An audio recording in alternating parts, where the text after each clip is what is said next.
Okay, here's the inside of the drum. I've got a metal tray in the bottom to catch the ash. I just made that because you can see the ash in the corner. I spilt some this morning. Nicely seasoned. Lid. And there's me basket. I don't know if you can see that.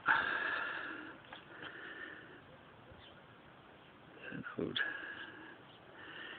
shopping basket with some legs on.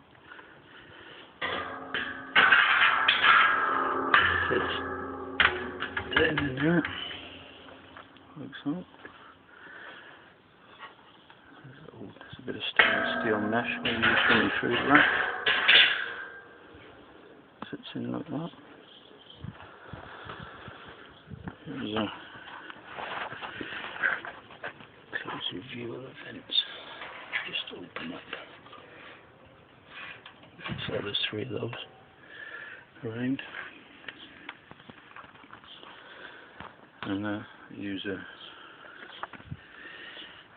charcoal chimney starter to get it going using the minion method, which I always seasoned it yesterday with half a bag of Tesco briquettes, but I've had them I've had them a couple of years. I suppose they didn't smell too good when they were cooking, when it was seasoning, so I'm going to try some lump wood when I actually start cooking. That's about it, really. Can't wait to get some on there. Okay.